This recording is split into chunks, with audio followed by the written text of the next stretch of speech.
موضوع الدرس في احوال القیامہ سورۃ التکویر، تفسیر ابن کثیر۔ الحمد للہ رب العالمین والصلاة والسلام على اشرف الانبیاء وسید المرسلین سیدنا محمد وعلى آلہ واصحابہ اجمعین۔ اللهم صل على سيدنا محمد وعلى آل سيدنا محمد كما صليت على إبراهيم وعلى آل إبراهيم في العالمين إنك حميد مجيد۔ أعوذ بالله من الشيطان الرجيم، بسم الله الرحمن الرحيم۔ إذا الشمس كورت وإذا النجوم انقدرت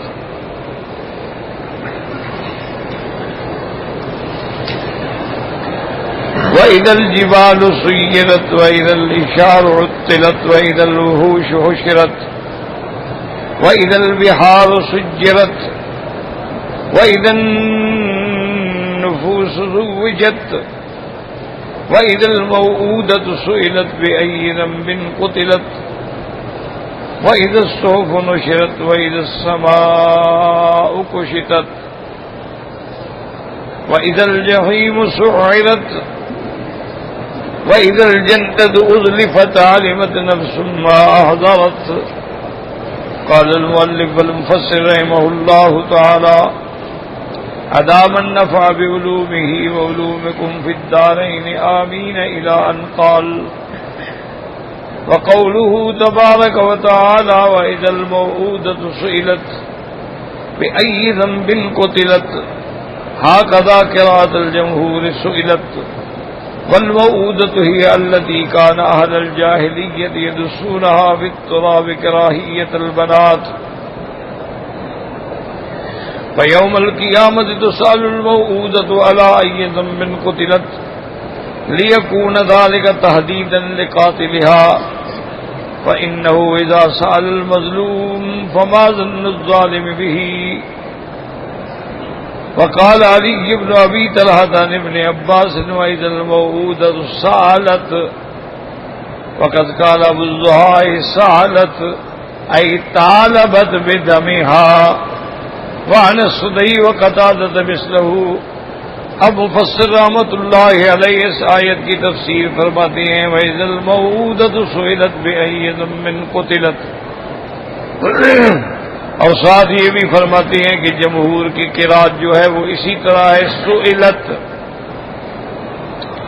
اور موعودہ مفسر فرماتی ہیں کہ یہ کہتے ہیں کہ زمانہ جاہلیت میں، یعنی اسلام سے پہلے، جب لڑکی پیدا ہوتی تھی یدسونہا بالتراب، اس کو مٹی کے اندر دفن کر دیتے تھے، کراہیت البنات، کیونکہ لڑکیوں سے وہ کراہت کرتے تھے۔ فیوم القیامت تسأل الموءودہ، قیامت والے دن اللہ تبارک و تعالیٰ اس لڑکی سے جس کو زندہ درگور کیا گیا پوچھیں گے: الا ای ذنب قتلتے، تم کس گناہ کی وجہ سے تمہیں قتل کیا گیا؟ یہ اس سے سوال کیوں ہوگا؟ تاکہ تحدید ہو اس قاتل کے لیے۔ جب مظلوم سے پوچھا جا رہا ہے تو پھر ظالم کا کیا حال ہوگا کہ اس کو اللہ تبارک و تعالیٰ کیا سزا دیں گے۔ حضرت علی ابن ابی طلحہ فرماتے ہیں حضرت ابن عباس سے ایک قول میں: وَإِذَا الْمَوْءُودَةُ سَأَلَتْ، وہ فرماتی ہیں کہ قضا قال ابو الزہاء یعنی سألت ای طالبت بدمہا، کہ وہ موعودہ جو زندہ درگور کی گئی وہ آج اپنے خون کا بدلہ طلب کرے گی قیامت والے دن۔ وقد وردت احادیث تتعلق بالموءودۃ، اب مفسر رحمۃ اللہ علیہ فرماتے ہیں کہ بعض احادیث مبارک میں بھی موعودہ کا واقعہ ذکر کیا گیا ہے۔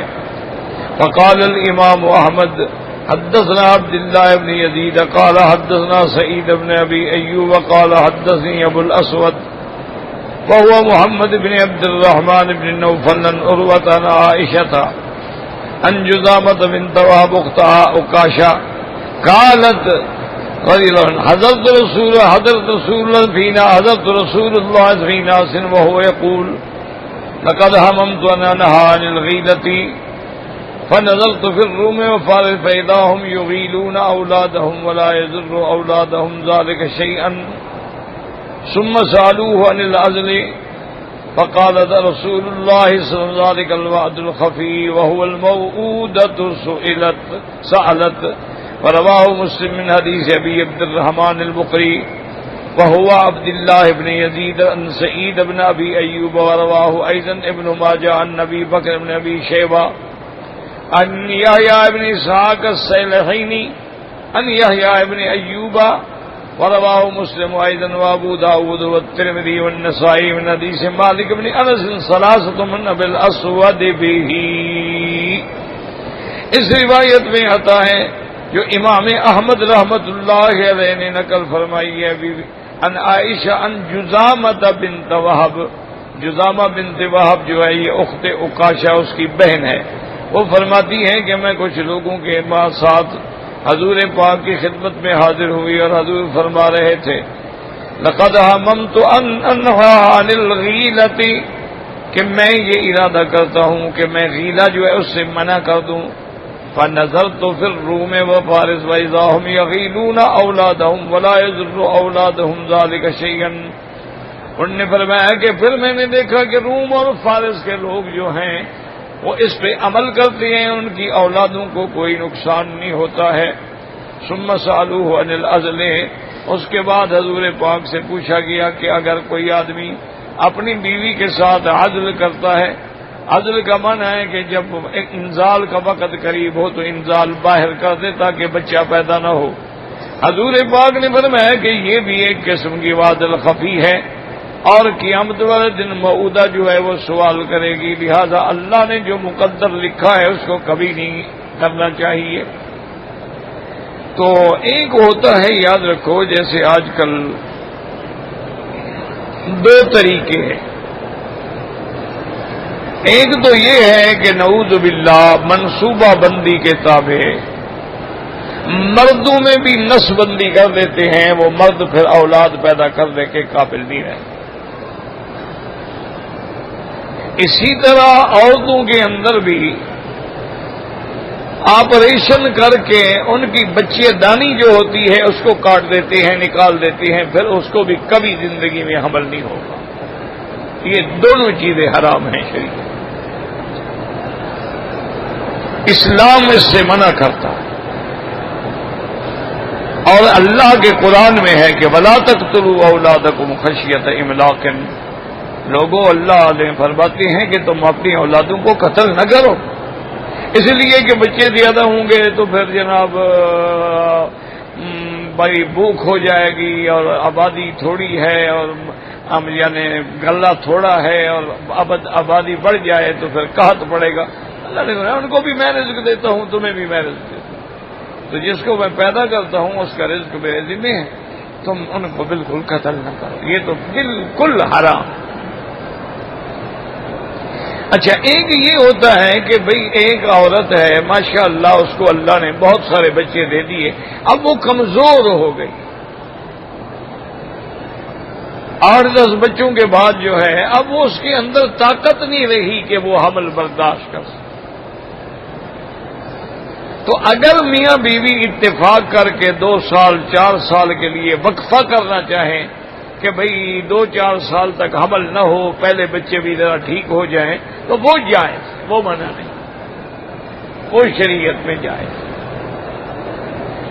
اب اس کا ایک طریقہ عزل بھی ہے کہ میاں بیوی جب ملیں, جب ان دونوں کے انزال کا وقت آئے تو انزال باہر کر دیا جائے, لیکن اس سے حضور نے منع فرمایا.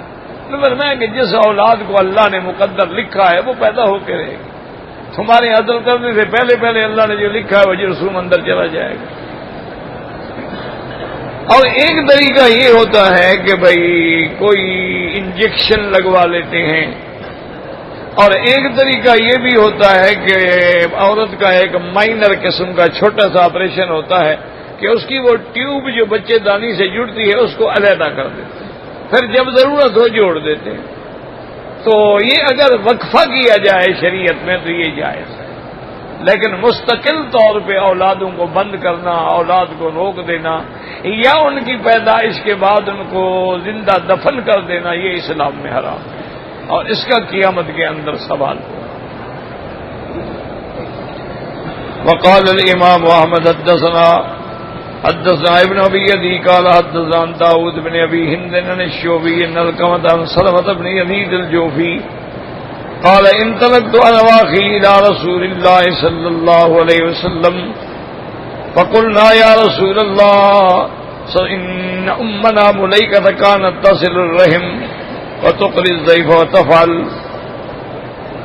هلكت في الجاهلية فهل ذلك نافعها شيئا قال لا قلنا فإنها كانت وعدت أختا لنا في الجاهلية فهل ذلك نافعها شيئا قال الوائدة والموءودة في النار إلا أن يدرك الوائدة والإسلام يعفو الله عنها. اب مفسر رحمۃ اللہ علیہ فرماتے ہیں کہ اس حدیث مبارک میں آتا ہے حضرت سلمہ ابن یزید جوفی فرماتے ہیں کہ میں اور میرے بھائی حضور کی خدمت میں آئے اور ہم نے آ کے حضور سے پوچھا صلی اللہ علیہ وسلم سے ان امنا ملیکہ، ہماری ماں ملیکہ جو تھی وہ بڑی صلہ رحم کرتی تھی، رشتہ داروں سے ہمدردی کرتی تھی، وتقر الضیف اور مہمانوں کی مہمانداری کرتی تھی، وتفعل اور بھی کئی نیکی کے کام کرتی تھیں، اب وہ مر گئی ہیں جاہلیت میں، یہ چیزیں ان کو قیامت میں فائدہ پہنچائیں گی؟ حضور نے فرمایا کہ نہیں، چونکہ اعمال صالحہ جب تک ایمان نہ ہو تو کوئی فائدہ نہیں دیتے، اللہ اس کا بدلہ دنیا میں تو دے دیتے ہیں لیکن آخرت میں کچھ نہیں ملے گا. وما له فی الآخرۃ من خلاق، کیونکہ اس کا آخرت پر یقین بھی نہیں تھا اور اس نے آخرت کے لیے مانگا بھی نہیں ہے. انہوں نے کہا یا رسول اللہ انہا کانت وعدت اختا لنا، ہماری ایک بہن تھی، اس کو بھی اس نے جاہلیت میں زندہ دفن کر دیا تھا، کیا اس کا کوئی فائدہ ہوگا؟ وہ سمجھتے تھے ایک بڑا اچھا کام ہے، اس لیے کہہ رہے ہیں کہ اس کا بھی کوئی نفع ہوگا. آپ نے فرمایا کہ نہیں، بلکہ الوائدۃ والموءودۃ، وہ زندہ درگور کرنے والی ہونے والی دونوں جہنم میں ہیں. الا ان یدرک الوائدۃ الاسلام فیعفو اللہ عنہا، ہاں اگر زندہ درگور کرنے والی عورت جو ہے زندہ رہ گئی اور اس کے بعد اس نے اسلام قبول کر لیا تو سابقہ گناہ جو ہیں وہ معاف ہو جائیں گے. ورواه النسائی من حدیث داؤد بن ابی ہند به وقال ابن ابی حاتم حدثنا عبد احمد بن سنان الواسطی قال حدثنا ابو احمد الزبیری قال حدثنا اسرائیل عن نبی اسحاق عن القمۃ وابی الاحوص عن ابن مسعود رضی اللہ تعالیٰ عنہ قال رسول اللہ صلی اللہ علیہ وسلم الوائدۃ والموءودۃ فی النار. اس روایت میں بھی آیا کہ حضور پاک نے فرمایا کہ وائدہ اور موعودہ دونوں جہنم میں. وقال احمد ایضا حدثنا اسحاق الازرق قال اخبرنا عوف قال حدثني خنسا بنت معاویہ السریمیہ رمیا قال قلت یا رسول اللہ من فی الجنۃ قال النبی فی الجنہ والشہید فی الجنۃ والمولود فی الجنۃ والموعود فی الجنۃ. اس حدیث مبارک میں آتا ہے کہ میں نے حضور پاک صلی اللہ علیہ وسلم سے پوچھا کہ من فی الجنۃ، جنت میں کون کون جائیں گے؟ حضور پاک نے فرمایا کہ اللہ کے انبیاء بھی جنت میں ہوں گے، شہید بھی جنت میں ہوں گے، اور جو بچے پیدا ہوئے مولود معصوم وہ بھی جنت میں ہوں گے. والموءودۃ، اور جس کو زندہ دفن کر دیا گیا وہ بھی جنت میں ہوگی. یہ معنی نہیں ہوگا کہ اس کے علاوہ کوئی نہیں ہوگا، معنی یہ ہے کہ یہ بھی جنت میں. وقال ابن ابي حاتم حدثنا ابي قال حدثنا مسلم ابن ابراهيم قال حدثنا قال قال سمعت الحسن يقول قيل يا رسول الله من في الجنة قال الموءودة في الجنة. هذا حديث مرسل من راسل الحسن ومنهم من قبله.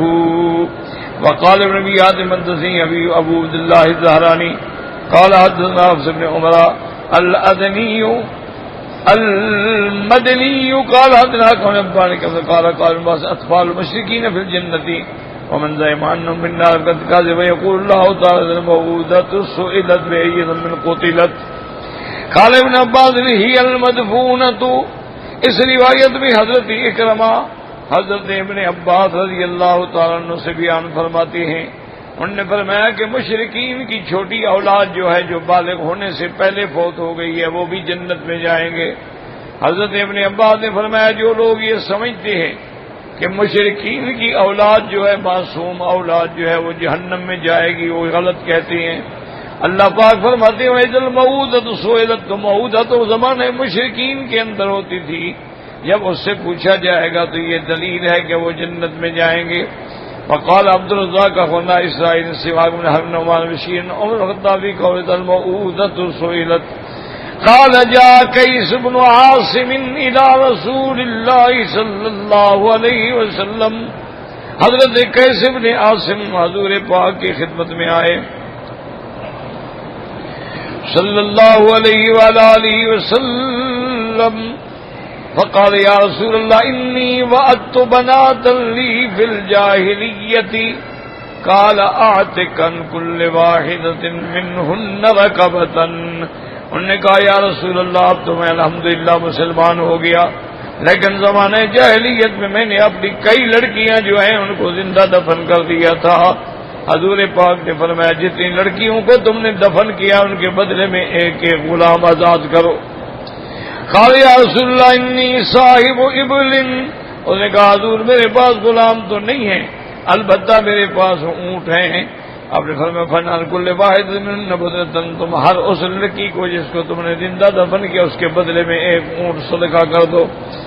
قال حافظ ابو بکر البزار خولف فی عبد الرزاق ولم يكتب عن حسین بن مہدی عنہ وقد رواه ابن ابي حاتم وقال اخبرنا ابو عبد الله الزهراني فيما كتب الي قال حدثنا عبد الرزاق وذكر باسناده مثله الا انه قال وعدت الثمان بنات لي في الجاهليه وقال في اخره وادين شيئا كل واحد بدنة۔ وہ فرماتی ہیں کہ میں نے عرض کیا کہ میں نے 8 لڑکیوں کو زندہ دفن کیا ہے، آپ نے فرمایا ہر لڑکی کے بدلے میں ایک اونٹ ذبح کرو۔ ثم قال حدثنا ابي قال حدثنا عبد الله بن جعفر قال حدثنا قيس بن الربيع الاغر بن السوائن خليفه بن حسين قال قدم قيس بن عاصم على رسول الله فقال يا رسول الله اني وعدت 12 ابنة لي، انہوں نے کہا یا رسول اللہ میں نے 12 لڑکیاں جاہلیت میں دفن کی ہیں، او 13 یا 13۔ قال اعتق عددهن نصفا، یعنی آپ نے فرمایا ان کے ہر کے ایک کے بدلے میں ایک اونٹنی ذبح کرو۔ قال فاعتق عددهن نصفا فلما كان في الامن قل جاء ب100 ناقة فقال يا رسول الله هذه صدقهم الى سما صراط المسلمين قال علي بن ابي طالب وكنا نريها ونسميها الكيسية۔ اب اس کے بعد فرماتی ہیں کہ جب اگلا سال آیا تو وہ 100 اونٹنی لے کے حضور کی خدمت میں آیا اور نے کہا یا رسول اللہ یہ میری قوم کی طرف سے صدقہ ہے، اللہ اس سے معاشرات المسلمین جو کچھ میں نے اسلام لانے کے بعد کیا ہے۔ حضرت علی فرماتی ہیں کنہ نوری ہو، ہم اس کو بہت پسند کرتے تھے اور سمجھتے تھے کیسیا، کیسے ابن عاصم نے دیا نا اسی وجہ سے کیسیا کہتے۔ اب اس حدیث کو سمجھیں،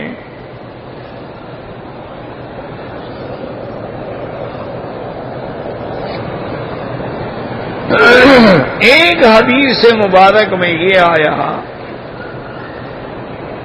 کہ الوائدۃ والموعودۃ فی النار، دفن کرنے والی بھی اور ہونے والی دونوں جہنم میں۔ اور دوسری حدیث مبارک میں یہ آیا کہ حضور پاک نے فرمایا کہ موعودہ جو ہے جس کو بے گناہ دفن کیا گیا وہ جنت میں ہے۔ اصل میں یاد رکھیں کہ یہ مسئلہ جو ہے بہت بڑا پیچیدہ بھی ہے اور اس میں اختلاف بھی۔ اسی طرح مسئلہ یہ ہے کہ اگر کوئی کافر ہے یا مشرک ہے، اس کا بچہ پیدا ہونے کے بعد خود بخود مر جاتا ہے، یا 1 سال 2 سال 4 سال یعنی بالغ ہونے سے پہلے مر جاتا ہے۔ اب جب تک وہ بچہ بالغ نہ ہو تو اس پر تو شریعت کا کوئی حکم نافذ نہیں ہوتا۔ شریعت کی تکلیف تو تب نافذ ہوگی جب وہ بالغ ہو جائے گا۔ تو کیا قیامت والے دن یہ مشرکین کی اولاد جو ہے یہ کہاں جائے گی؟ تو بعض ائمہ کرام تو یہ فرماتے ہیں کہ مشرکین کی اولاد جو ہے وہ بھی جنت میں جائیں، کیونکہ انہوں نے تو کوئی گناہ نہیں کیا۔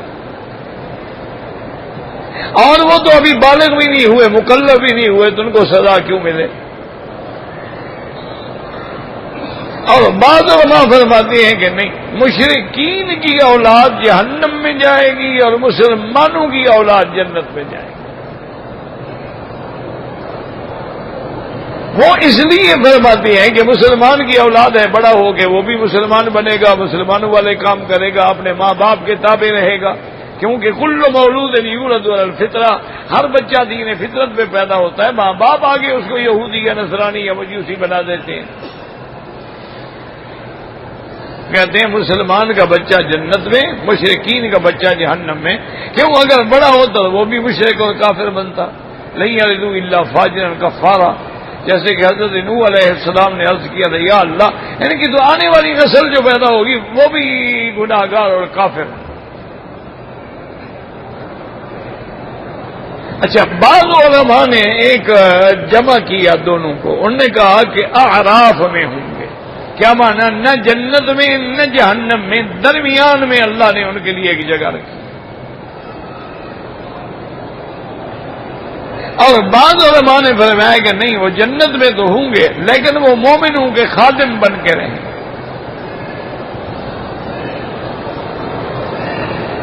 تو لیکن یاد رکھو، یہ ساری باتیں جو ہیں تکلف ہے، بھئی ان کا کیا گناہ ہے کہ وہ قیامت میں غلام بنے، مومنوں کی خدمت کریں؟ کیوں؟ کس وجہ سے نوکر کیوں بنے وہ آخر؟ اللہ تبارک و تعالی جو ہے وہ بالکل صاحب عدل ہیں۔ موٹی بات یاد رکھیں، جو بچے معصوم ہیں وہ جنت میں جائیں گے، جن کو زندہ درگور کیا گیا وہ بھی جنت میں جائیں گے۔ اور جس روایت میں آ گیا کہ واعدہ موعودہ جہنم میں جائے، وہاں ہمارا یہ کہ لڑکی اگر بڑی ہو گئی تھی اور وہ بھی راضی تھی اس بات پہ، تو پھر وہ بھی جہنم میں جائے۔ اس کی مثال یہ ہے کہ آج کل ہندوستان میں بہت سارے قبیلے ہیں ہندوؤں میں، ان کا جب خاوند مر جاتا ہے تو اس کی بیوی کو اس کے ساتھ زندہ جلا دیا جائے، ستی اس کو کہتے ہیں۔ اور وہ عورت جو راضی ہو اس بات پہ تو سارا قبیلہ اس پہ فخر کرتا ہے کہ دیکھو جی کیسے وفادار بیوی تھی کہ مرنے کے بعد اپنے خاوند کے ساتھ جل گئی۔ تو اس کا معنی یہ ہے کہ وہ جلنے پہ راضی تھی، لہذا اس کو بھی جہنم ملے گی۔ تو اس لیے جمع کیا جائے گا حدیثوں کو کہ جو راضی تھی وہ جہنم میں، جو راضی نہیں تھی ظلمن اس کو دفن کیا گیا وہ جنت میں، مشرکین کی جو چھوٹی اولاد ہے وہ بھی جنت میں۔ اللہ تبارک و تعالی کسی کو اس کے گناہ کے بغیر سزا نہیں دیتا۔ اللہ تعالیٰ کا ایک نظام ہے کہ جب تک وہ قومیں اپنی جانوں پہ ظلم نہ کریں اللہ پاک ان کو سزا نہیں دیتا۔ وقوله تبارک و تعالی وَإِذَا الصُّحُفُ نُشِرَتْ قَالَ ذَاقُوتِ كُلُّ إِنسَانٍ صَحِيفَتَهُ بِيَمِينِهِ أَوْ بِشِمَالِهِ۔ صُحُفُ نُشِرَتْ کا معنی یہ ہے، حضرت ضحاک فرماتے ہیں کہ اللہ تبارک و تعالی ہر انسان کو قیامت والے دن نامہ اعمال دیں گے، یا ان کے داہنے کے ملے گا یا بائیں میں۔ ایمان والوں کو داہنے ہاتھ میں ملے گا اور کافروں کو بائیں ہاتھ میں ملے گا۔ وقال قتادہ یا ابن آدم تم لی فی سمتن شرع یوم القیامہ فلینظر رجل ماذا یملی فی صحیفتی۔ حضرت قتادہ فرماتے تھے کہ اے ابن آدم کی اولاد، لکھواؤ جو کچھ لکھوانا چاہتے ہو اپنے صحیفے میں، پھر یہ صحیفے لپیٹ دیے جائیں گے، پھر قیامت والے دن ان کو کھولا جائے گا اور ہر بندے کو اس کا نامہ عمل ملے گا۔ اب تمہاری مرضی ہے اپنے صحیفے میں کیا لکھوانا چاہتے ہو، نیکیاں لکھوانا چاہتے ہو کہ برائیاں لکھوانا چاہتے ہو، کیونکہ جب تک تم نہیں کرو گے فرشتے نہیں لکھیں گے۔ کرامن کاتبین یعلمون ما تفعلون۔ وقوله تعالی وَإِذَا السَّمَاءُ كُشِطَتْ قال مجاہد اجتذبت وقال صدیق کشفت وقال الضحاک تنکشط فتذهب۔ اللہ فرماتے ہیں کہ جب آسمان کشطت کا معنی ہوتا ہے کسی چیز کا چمڑا اتار لینا، جیسے جانور کے چمڑا کھینچ لیا جاتا ہے، تو اس کے اوپر جو اللہ نے غلاف نورانی رکھا ہوا ہے وہ چھین لیں گے تو باقی تو پھر اندھیرا باقی رہے گا۔ حضرت سدی فرماتے ہیں کوئی شدت کا معنی یعنی جب آسمان کھل کے واضح ظاہر ہو جائیں گے، وقال زہاق یعنی پہلے ظاہر ہوں گے، اس کے بعد پھر آسمانوں کو بھی ختم کر دیا جائے گا. یوم تمور السماء مورا وتصیر الجبال سیرا. وقوله تعالی وَإِذَا الْجَحِيمُ سُعِّرَتْ، اور جب جہنم کی آگ کو دہکا دیا جائے گا. وقال قتادہ کے ذریعے میں اور اس میں آگ جلائی جائے گی.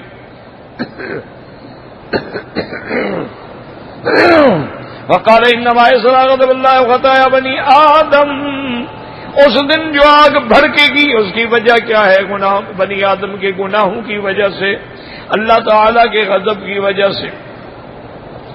وَإِذَا الْجَنَّةُ أُزْلِفَتْ قَالَ ذَاكُ مَالِكُ تَعَالَى وَرَبِّنَ خَيْرٍ أَيْ قُرِّبَتْ إِلَىٰ أَهْلِهَا، اور جب جنت مومنوں کے قریب کر دی جائے گی. وَقَوْلُهُ تَعَالَى عَلِمَتْ نَفْسٌ مَا أَحْضَرَتْ.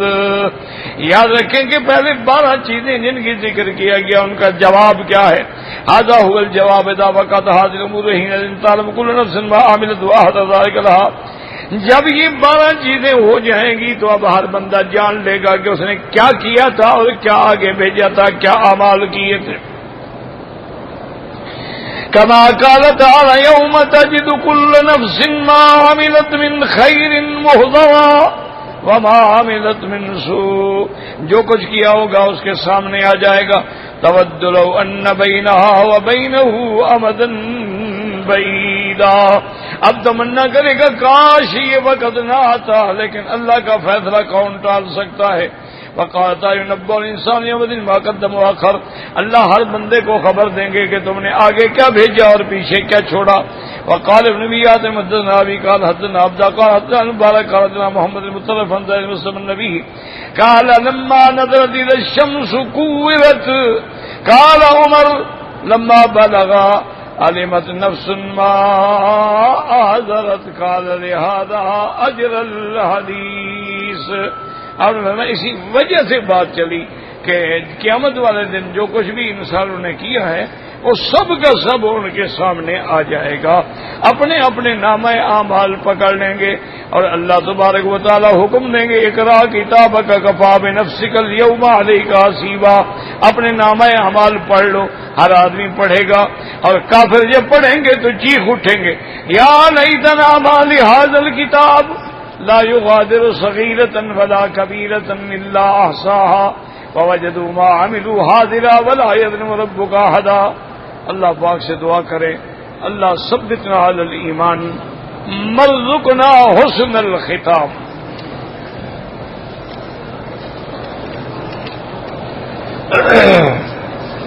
کہتے جی کہ نماز جمعہ کے بعد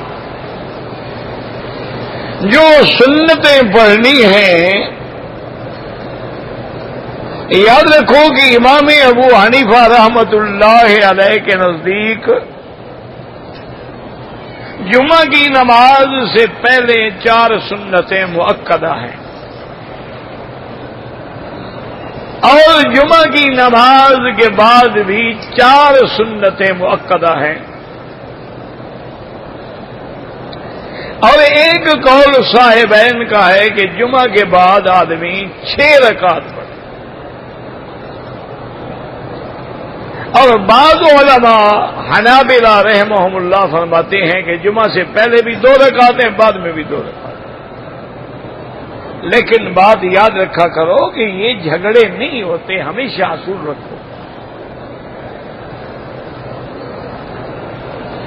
اچھی طرح سمجھ لو کہ جو مسائل جو ہیں منصوص ہیں یعنی قرآن میں ہیں یا حدیث صحیح متواتر میں قطعی دلالت ہیں، ان میں تو کوئی جھگڑا ہے ہی نہیں نا، ان میں کبھی اختلاف نہیں ہوتا. اب دیکھیں 4 امام ہیں حنفی شافعی مالکی حنبلی رحمت اللہ علیہم، لیکن مغرب کی نماز تو سب کے نزدیک 3 رکعت ہے، اس میں اختلاف ہو ہی نہیں سکتا. فجر میں 2 رکعت ہے، کوئی اختلاف نہیں.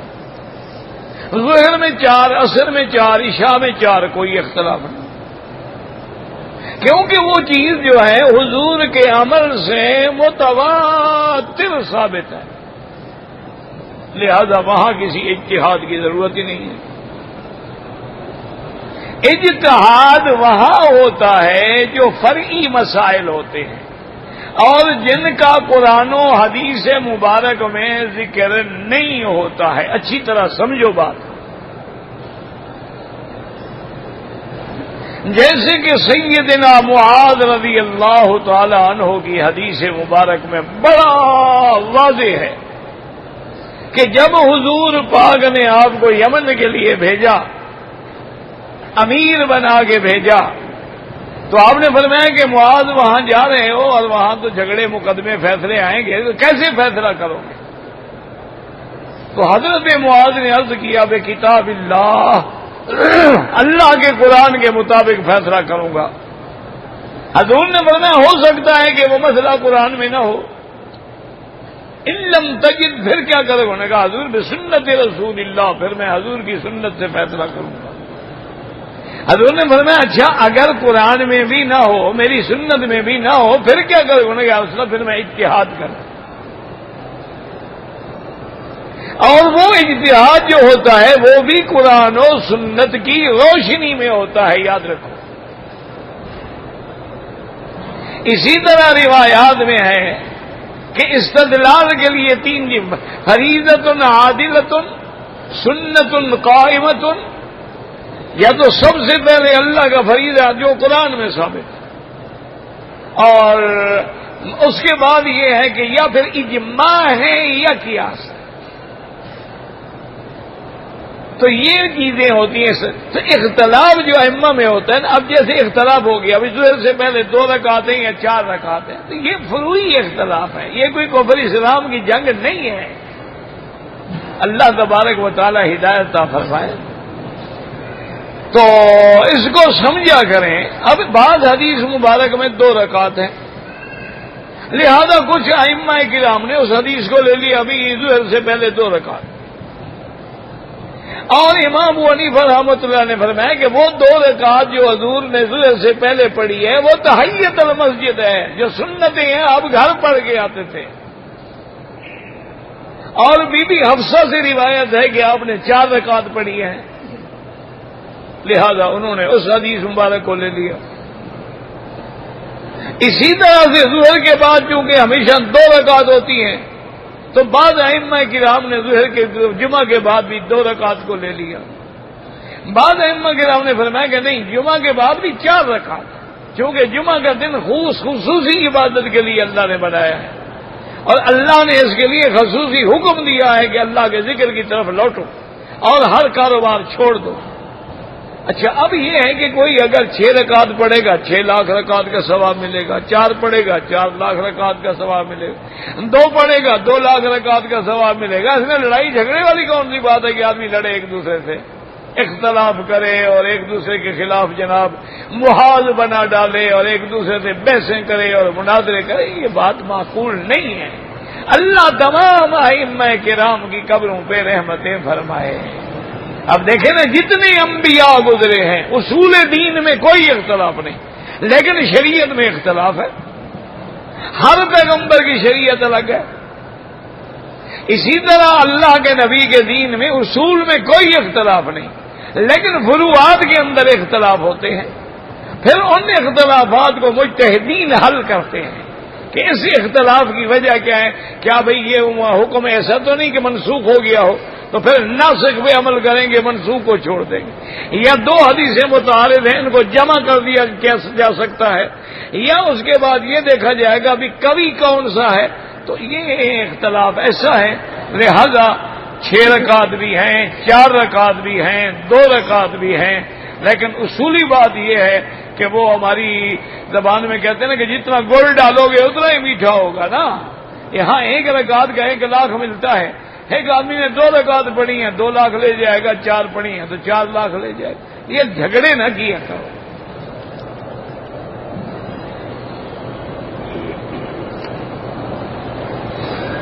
اگر فجر کی نماز آپ مسجد میں آئے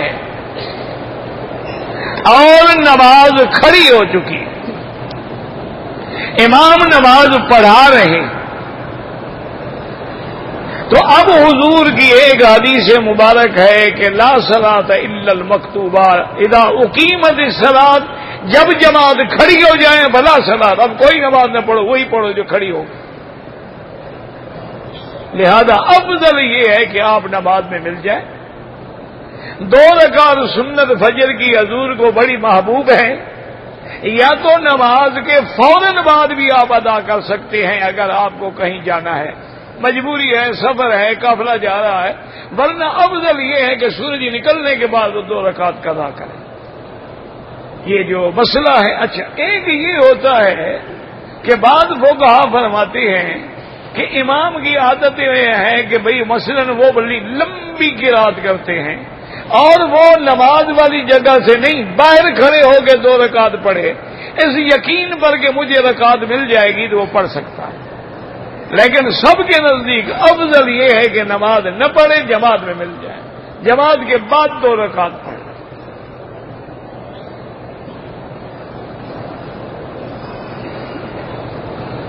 کہتے جی کہ جب لوگ بار بار عمرے پہ آتے ہیں تو بعض لوگ کہتے ہیں کہ بھئی بار بار عمرے پہ جانے کے بجائے یہ پیسے تم غریبوں کو دے دو۔ اس میں لوگوں کو بڑا خیال ہے غریبوں کا، تم جو سگریٹ پیتے ہو نہ پیو، غریبوں کو دے دو،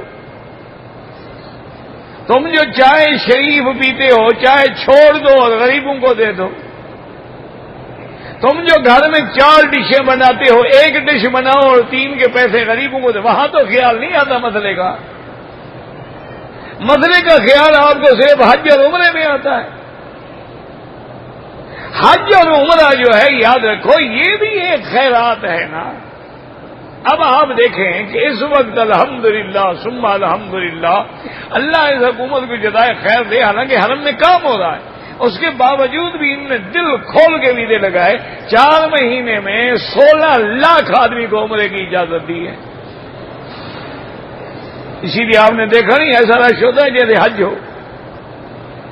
اچھا یہ 16 لاکھ بندے جو آئیں گے یہاں ٹھہریں گے، مکان کرائے پہ لیں گے، تو ان کو فائدہ ہوگا کہ نہیں ہوگا؟ یہ 16 لاکھ آدمی آئیں گے، بسیں پکڑیں گے، ٹیکسی پکڑیں گے، کرائے پہ جائیں گے، مدینہ جائیں گے، واپس آئیں گے، جدہ جائیں گے، ان گاڑی والوں کو، بس والوں کو، ٹیکسی والوں کو فائدہ ہوگا نہیں ہوگا؟ یہ 16 لاکھ آدمی آگے جب تجارت کریں گے، شاپنگ کریں گے، دکانداروں کو فائدہ ہوگا کہ نہیں ہوگا؟ مکے مدینے والوں کو نفع ہوگا کہ نہیں ہوگا؟ تو یہ خیرات نہیں ہو رہی۔ یہ کس نے کہا ہے کہ غریبوں کو دے؟ بھی ہم غریبوں کو دے رہے ہیں۔ عمرہ تو ہمارا اللہ کے بندے 1 گھنٹے میں پورا ہو گیا۔ اور دوسری بات یہ ہے کہ اللہ نے جس کے مقدر میں 100 حج لکھا ہے وہ 100 ہی کرے گا، 100 عمرہ لکھا ہے وہ 100 عمرہ ہی کرے گا۔ یہ بہانے بنا کے دراصل شیطان دماغوں میں ڈالتا ہے، اور جی قربانی کرنے کی کیا ضرورت ہے، غریب کو پیسے دے دو، اور یار تمہاری سگریٹ پینے کی کیا ضرورت ہے؟ وہاں شیطان نہیں روکتا، وہ کہتا ہے نہیں وہ تو قیمتی پینی چاہیے، ولایتی پینی چاہیے۔ تو یاد رکھیں قربانی قربانی ہے، دم دم ہے، صدقہ صدقہ ہے، زکوٰۃ زکوٰۃ ہے، عشر عشر ہے، سب کے الگ حکم ہے۔ ایک ہے کہ ہم نے 100 ریال خیرات کر دیا، یہ دم کا بدلہ نہیں ہو سکتا۔ جیسے ایک ہماری جان کا صدقہ ہے، ایک ہماری روح کا صدقہ ہے، تو روح کا صدقہ جو ہے کوئی روح والی چیز قربان کی جائے، جیسے کہ اللہ نے سیدنا ابراہیم کو حکم دیا تھا کہ بیٹا ذبح کرو، اللہ نے قربانی قبول فرما دی اور پھر جنت سے مینڈا بیچ کے ذبح کروا دیا۔ تو لہذا ہر بندے میں روح بھی ہے، جسد بھی ہے، تو اللہ نے کہیں خیرات رکھی ہے، کہیں قربانی رکھی ہے، تاکہ اس کے جسد اور روح دونوں کی خیرات ہوتی ہے۔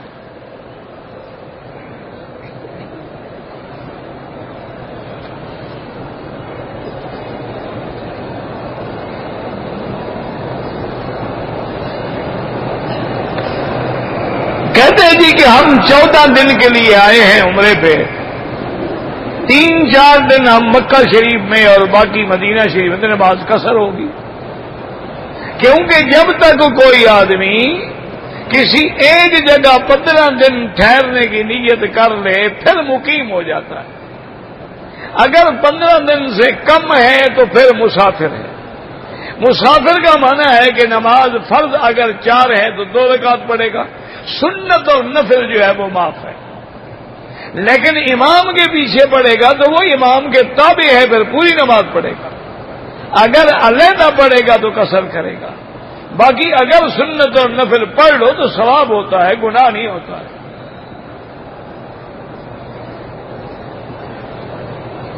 اگر مدینہ منورہ سے واپس ہم کعبے میں آئیں گے پھر بھی آپ مسافر ہیں.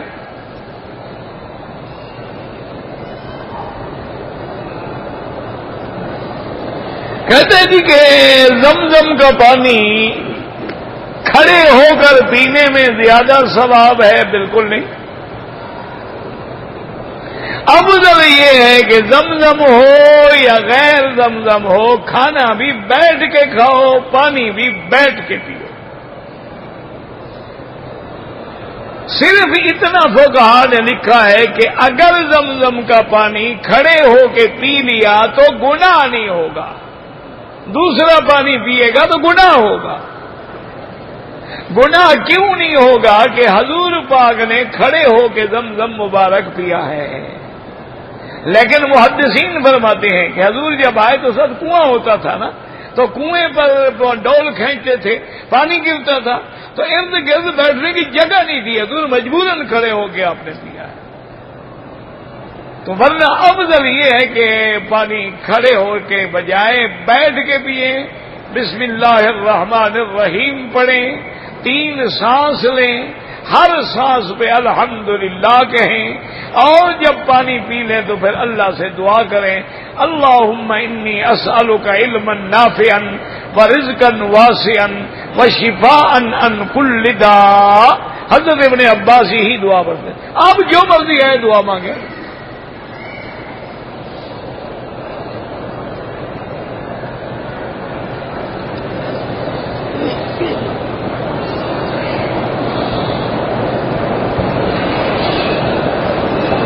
میرے والد نے آج سے 20 سال پہلے عمرہ کیا تھا.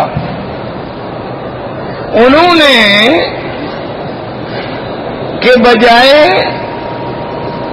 میقات کے بجائے حد حرم سے احرام باندھا تھا. بالکل عمرہ تو ہو گیا لیکن دم پڑ گئی. اب آپ والد کی طرف سے ایک بکری دم ادا کر دو.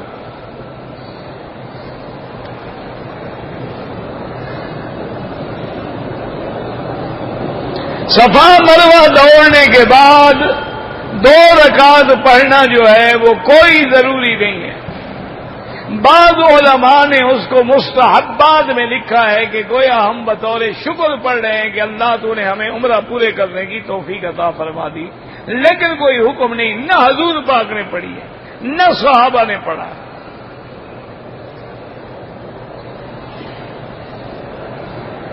اصل مسئلہ جو ہے نا وہ سمجھنے کی کوشش کریں. ہمارے علاقوں میں ایک بڑی مصیبت ہے، مشکل ہے، دعا کریں اللہ حل کرے کہ ہمارے ہاں نفل پہ اور ادب آداب پہ بڑا زور ہے. مثلا مسجد کو دیکھیں گے دور سے تو مسجد کو بھی سلام کریں گے، السلام علیکم السلام علیکم. اذان ہو رہی ہو اور سر پہ 2 من کی بوری ہو، کھڑا ہو جائے گا بھائی اذان ہو رہی ہے. کوئی کہے گا اللہ کے بندے چلو اذان میں چلنا پڑے، اذان ہو رہی ہے. اذان کا ادب، مسجد کا ادب، جب اذان ختم ہو جائے گی بدبخت گھر چلا جائے گا، نماز نہیں پڑھے گا. ہمارے ہاں ادب پہ اور نفل پہ بڑا زور ہے اور فرض ختم. میلاد پہ بڑا زور ہے، سنت رسول اللہ ختم. عرس شریف پہ بڑا زور ہے، اللہ کی عبادت ختم. شرک اور مشرکانہ رسوم پہ اور ہندوانہ رسوم پہ بڑا زور ہے، لیکن اتباع سنت محمد مصطفیٰ ختم ہے. آج ایمان سے کہیں آپ کی شادیاں جو ہیں ہندوؤں کی طرح ہیں. یہ جی منگنی کی رسم ہے، ابھی جی پھر ایک مہندی کی رسم ہوگی، وہ آئیں گی عورتیں مہندی لگانے کے لیے. اس کے بعد جناب کھیر پلائی کی رسم ہے، اس کے بعد جو ہے جناب وہ رخصتی ہوگی تو قرآن شریف کپڑے پر رکھ کے کھڑے ہو جائیں گے، اس کے نیچے سے گزاریں گے دولہا دلہن کو، اور پھر دولہے کے ہاتھ میں لوہے کا کڑا پکڑیں گے تاکہ جن اور شیطان حملہ نہ کر دیں، یہ بیت سے لڑے گا، بڑا طاقتور آدمی ہے، اور اس کے ہاتھ میں سرخ کپڑے کا دھاگا باندھ دیں گے، عورت کے بستر جو بنایا جائے گا دولہا دلہن کے لیے، اس کے نیچے گھوڑی کی لگام رکھیں گے تاکہ اس کو لگام دے کے رکھے شوہر کو۔ یہ مسلمانوں کی رسمیں ایمان سے کہا، انا للہ و انا الیہ راجعون۔ آج کتنی مسلمان لڑکیاں ہیں جو تلک لگاتی ہیں، آج کتنی مسلمان نوجوان ہیں جو کانوں میں بالیاں پہنتے ہیں، آج کتنی مسلمان نوجوان ہیں جو گلے میں سونے کی چین ڈالتے ہیں، آج کتنی مسلمان نوجوان ہیں کہ جین کی ٹائٹ سکن وہ پینٹ پہنتے ہیں، آج کتنی پڑھے لکھے مسلمان ہیں جن کی شرٹ یہاں تک ہوتی ہے اور نماز مکروہ ہو جاتی ہے کہ آپ کا بازو کھلا ہوا ہے۔ کتنے ہمارے بھائی ہیں کپڑا ہونے کے باوجود بھی سر پہ کپڑا ڈال کے نماز نہیں پڑھتے، اور ہر مسلمان، ہر مذہب، ہر فرقہ جانتا ہے کہ ساری زندگی ماں سوا احرام کے حضور پاک نے سب ننگے نماز کبھی نہیں پڑھی۔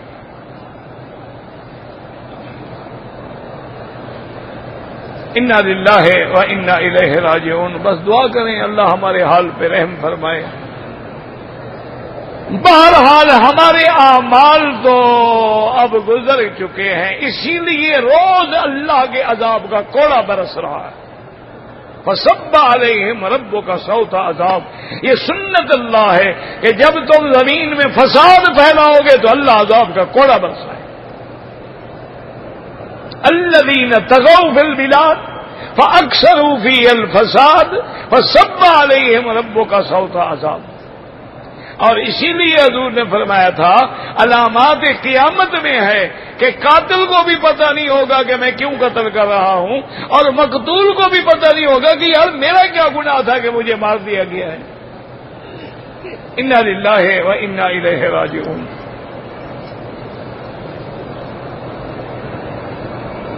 میں نے صفا مروہ کر لیا، میں نے مروہ پہ 2 رکعت پڑھی تھی، بہرحال کوئی ضروری نہیں، پڑھی ہے تو کوئی ایسا مسئلہ بھی نہیں، مستحبات میں ہے، لیکن حضور پاک نے نہیں پڑھی، نہ صحابہ نے پڑھی۔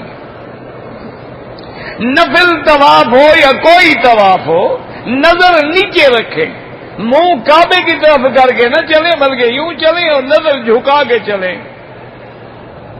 حجر اسود کو جب استلام کریں گے تو پھر دیکھیں گے وہ وقوف ہوتا ہے، وہ طواف نہیں ہوتا، وہ تو ٹھہر جائیں گے نا۔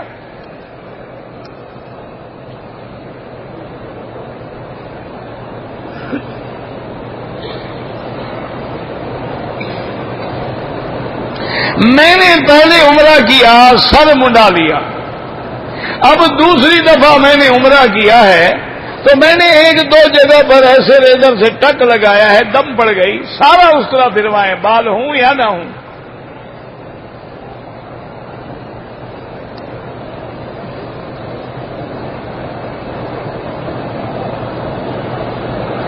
کہتے ہیں کہ کیا نشانی ہے کہ اللہ اپنے بندے پہ راضی ہے؟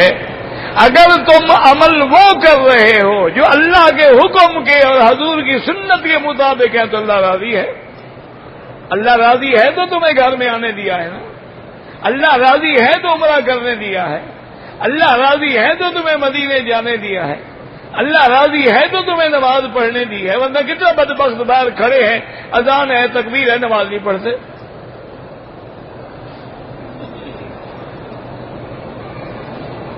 قیامت کے قریب کعبۃ اللہ کو گرا دیا جائے گا، بالکل یہ بھی علامات قیامت میں ہے۔ حضور نے فرمایا کہ میں گویا اپنی آنکھوں سے دیکھ رہا ہوں کہ ایک حبشے کے علاقے کا بادشاہ ہوگا، پنڈلیاں اس کی بالکل پتلی ہوں گی اور وہ کعبے کی اینٹ سے اینٹ توڑ کے کعبے کو گرا دے گا.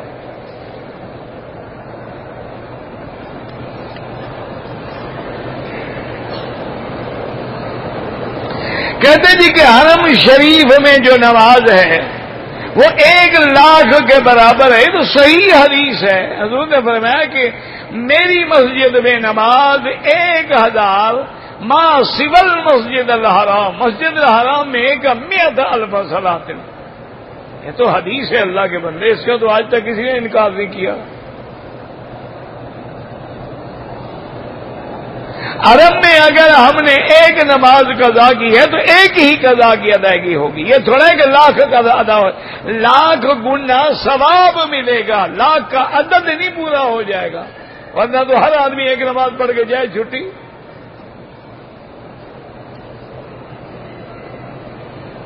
مسافر قصر کرے. عمرے کے دوران میں چمڑے کے موزے پہننا بالکل ناجائز ہے.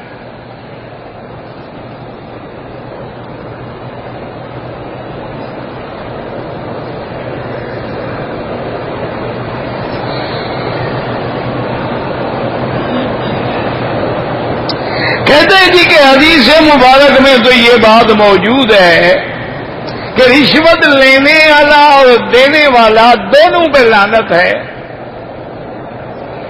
اور ایک روایت میں ہے کہ الراشی والمرتشی، رشوت دینے والا لینے والا دونوں جہنمی ہیں. کہتے ہیں لیکن ہمارے ملک میں مصیبت یہ ہے ہر کام کا ریٹ مقرر ہے، اتنے پیسے دو گے تو یہ ہوگا. تو یاد رکھو کہ وہاں لینے والا لعنتی ہے، دینے والا مظلوم ہے. دینے والے پر کوئی گناہ نہیں ہوگا. ہاں ایک بات یاد رکھو، اگر تم افسر کو رشوت دے کے خود بھی ناجائز فائدہ اٹھا رہے ہو اب دونوں پہ لعنت ہو. لیکن تمہارا جائز کام ہے اور وہ ظالم نہیں کرتا بغیر پیسے کے، اب اس پہ گناہ ہوگا، تم پر گناہ نہیں ہوگا.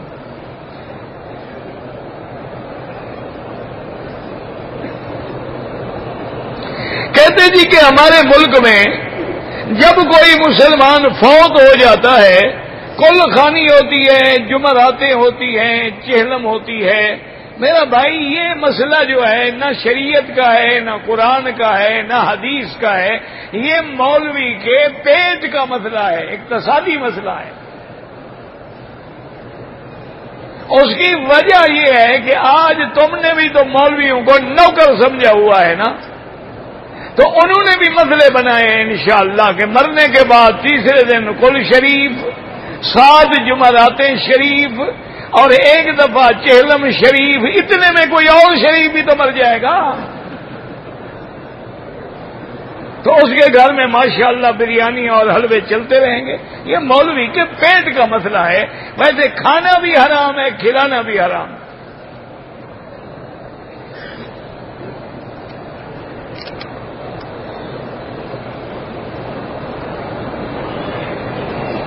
اگر ایک عورت عمرے کے لیے آئی ہے اور عمرہ اس نے کر لیا لیکن 2 دن کے بعد اس کو حیض آ گیا ہے، اب وہ اپنے ہوٹل میں رہے گی، بڑا شوق ہے باہر بیٹھ کے کعبہ شریف کو دیکھتی رہے، اللہ کا ذکر کرے، لیکن نماز بھی نہیں پڑھ سکتی، طواف بھی نہیں کر سکتی. اور یہ کوئی بات نہیں، حضور کی بی بی عائشہ حج پہ آئی تو حیض آ گیا.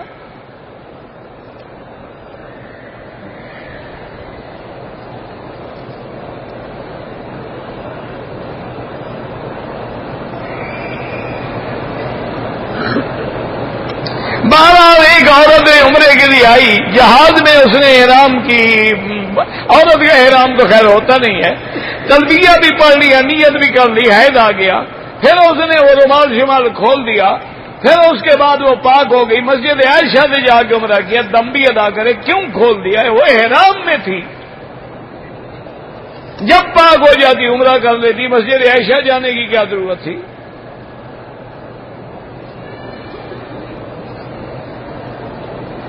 حج میں جو لوگ آتے ہیں ان پہ قربانی کرنا، ایک ہے حج کی بکری، وہ تو لازم ہے، ایک ہے قربانی جو سالانہ ہم کرتے ہیں، کرے تو افضل ہے، نہ کرے تو گناہگار نہیں ہوگا. اور چاہے تو وہ قربانی اپنے ملک میں بھی کر سکتا ہے، لیکن حج قران یا حج تمتع کی بکری اللہ کے حرم میں دینی ہو. مسجد عائشہ سے عمرہ یا طواف افضل ہے. ویسے عمرہ ہوتا ہے لیکن افضل طواف ہے.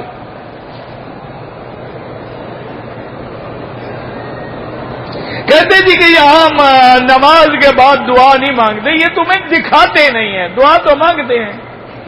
یہ تو ہم لوگ ہیں نا کہ 3 دعائیں 4 دعائیں 8 دعائیں ساری دنیا کو دکھلائیں گے نا. ہم یہ مانگتے ہاتھ نہیں اٹھاتے. اللہم لا مانع لما اعطیت ولا معطی لما منعت ولا ينفع ذا الجد منك الجد اللہم انت السلام منک السلام تبارک یا ذا الجلال والاکرام. دعا تو مانگتے ہیں, کون کہتا ہے کہ نہیں مانگتے؟ لیکن کبھی ہاتھ اٹھا لے تو کوئی حرج بھی نہیں ہے.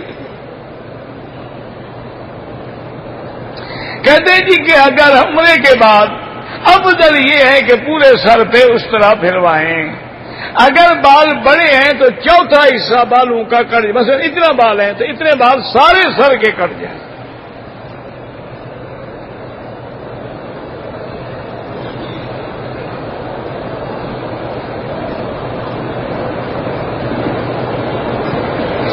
عربی بھائیوں کا توپ لمبا ہوتا ہے. ہم نے ان کا کلمہ پڑھا ہے یا نبی کا کلمہ پڑھا ہے؟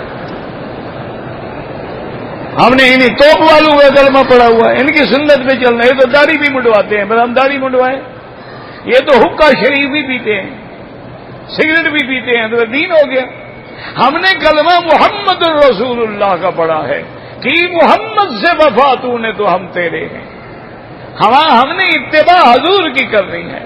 باقی شلوار ہے, پاجامہ ہے, نماز ہو یا نہ ہو, ٹخنوں سے اوپر ہو. اگر ٹخنوں سے نیچے ہوگا تو حضور نے فرمایا ویل للاعقاب من النار, ٹخنے جو ہے وہ جہنم میں ڈال جائیں. حرم شریف میں ویڈیو بنانا بالکل ناجائز ہے. بہرحال مسجد عائشہ سے عمرہ درست ہے. بعض ائمہ فرماتے ہیں ضرورت کے لیے درست ہے, بغیر ضرورت نہیں. لیکن احناف اور شوافی کے نزدیک ہر وقت درست ہے.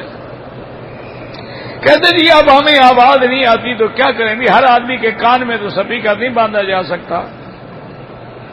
اور اگر اتنا بڑی آواز کر دی ہے تو باقی جو لوگ نماز پڑھ رہے ہیں, قرآن پڑھ رہے ہیں, وہ کہاں جائیں؟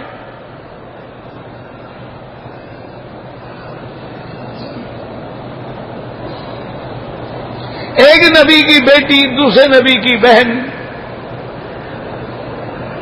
مجھے تو نہیں سمجھ آیا پوچھنے کا مقصد کیا ہے. تیسرے نبی کی بیٹی, چوتھے نبی کی ماں, مجھے نہیں پتا بھائی. جو چیز سمجھ ہی نہیں آئے تو جواب کیا دوں؟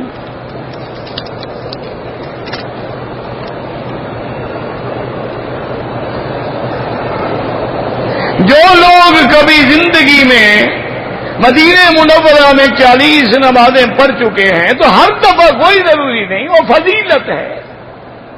کوئی نہ پڑھے, مثلا فجر کی نماز کے بعد پہنچے, صلاۃ و سلام پڑھ کے ظہر سے بھی پہلے آ جائے, زیادت ہو گئی. وہ فضیلت ہے. اگر اللہ نصیب کرے تو فضیلت ہے کہ اللہ اس کو جہنم سے اور نفاق کی بیماری سے آزاد کر دیتے ہیں. کعبہ شریف کا فوٹو جائز ہے, بندوں کا ناجائز ہے. جب آپ اپنے ملک سے آتے ہیں تو کعبۃ اللہ پہ جب پہلی نظر پڑے تو دعا قبول ہوتی ہے. ویسے تو ہر وقت قبول ہوتی ہے انشاءاللہ. رکن یمانی پر بھی حضور پاک نے السلام فرمایا ہے اور جو دعا مانگے منظور ہوتی ہے.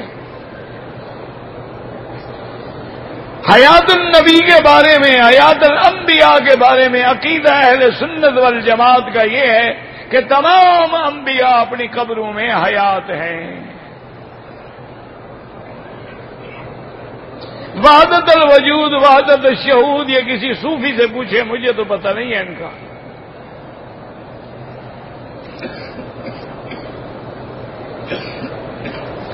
ایک بالغ مسلمان لڑکا سکھ لڑکی سے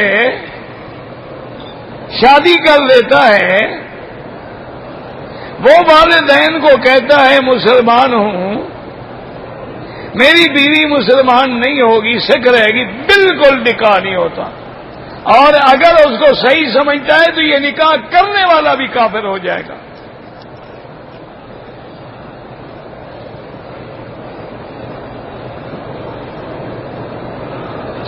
ہم نے عمرے کے لیے مسجد عائشہ گئے، احرام کی چادریں ہم نے یہاں سے باندھ لی، لیکن وہاں جا کے نیت کی، ٹھیک ہے؟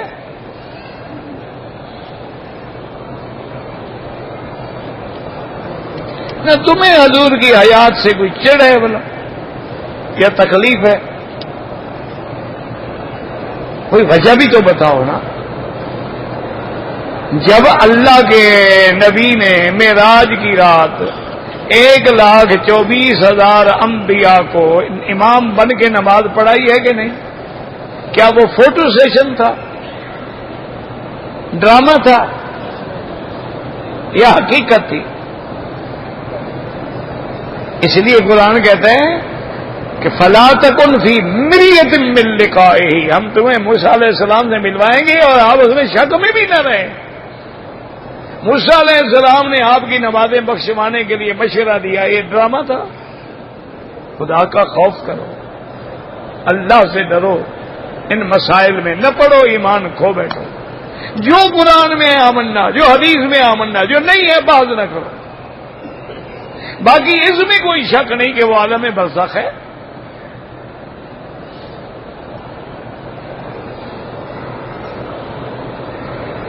ہمارے ایک دوست نے عمرہ کر لیا، صفا مروا نہیں دوڑا اور بال کٹوا دیے، ایک بکری دم پڑ گئی۔ وہ منڈی میں جائیں، ایک بکری لے ذبح کریں اور وہی غریبوں کو گوشت تقسیم کر دیں۔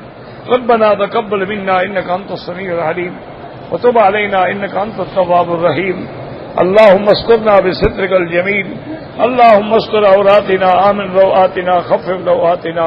یا اللہ بیماروں کو شفا عطا فرما، یا اللہ بیماروں کو شفا عطا فرما، یا اللہ ہماری بیماریاں دور فرما، ظاہری باطنی بیماریاں دور فرما، ہمیں مانگنا نہیں آتا بغیر مانگے عطا فرما، تمام آنے والوں کی حاضری منظور فرما، یا الہ العالمین اپنے دروازے سے کسی کو محروم نہ فرما، عالم اسلام کی عزت و غلبے کا فیصلہ فرما، یا اللہ کفار کی ذلت اور شکست کا فیصلہ فرما، یا اللہ بلاد اسلامیہ کی حفاظت فرما، یا اللہ بلد الامین کو قدم قدم میں محفوظ فرما، یا اللہ جتنے مسلمان جس ملک میں ہیں، عرب میں ہیں، عجم میں ہیں، ان کی جان مال آبرو عزت کی حفاظت فرما، یا اللہ بے اولادوں کو اولاد عطا فرما، جن کی اولادیں ہیں ان کو صالح بنا، جن کے گھروں میں بیٹیاں ہیں ان کے رشتے آسان فرما، بے روزگاروں کو روزگار عطا فرما، قرض داروں کے قرض ادا فرما۔